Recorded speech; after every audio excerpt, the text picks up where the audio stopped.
мысалы қазір трансформация, квантовый скачок деп айтып жатыр ғой. Соның барлығы негізінде қарапайым тілмен қандай екенін түсіндірейін. Қарапайым тілмен түсіндіретін болсақ, қойбай шашым ұшып кеткенше түсіндіретін болсақ, сенің өміріңде болған барлық оқиғаларды, бүкіл эмоцияны қабылдап, дұрыс екенін түсіну.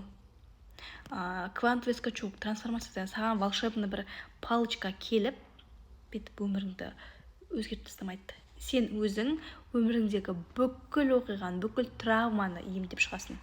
Тек өзің арқылы. Жаңа осының алдында бір видео түсірген болатын, сен арқылы деген сияқты. Вот. Сен арқылы жақсылық жасай алатын Құдай, сен өзің арқылы да өзіңді емдей алады. Мысалы, сіздің жасыңыз дәл қазір қаншада? 20-да, 25-те, 35-те, 45-те деген сияқты. Бойыңдағы бүкіл қорқыныш пен эмоцияны емдеу қалай? Мысалы, 35 жасқа дейін, 20 жасқа дейін сенің қанша киімің болды? Санай аласың ба?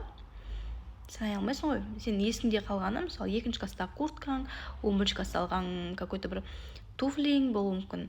Солар ғана есіңде қалады да, олар, мысалы, сенің үлкен травмаларың, үлкен боль, үлкен жүрегіңді ауыртқан сәттер болып қалады да, ал қалған киімдер есіңде қалмайды.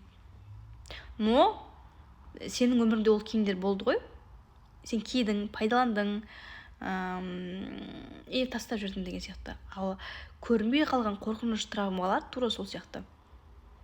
Бүкіл киіміңді, 35 жасқа дейінгі киген бүкіл киіміңді алып, жуып, тігетін жерін тігіп, үтіктеп, просто бүктеп қою. 35 жасқа дейінгі, понимаете, ол қанша киім. Вот именно проблемный адамдарда, не в том смысле проблемный, біраз адамдарда өзінің ұмытылып кеткен қорқыныштары, ұмытылып кеткен естеліктері солай жиналып қалады.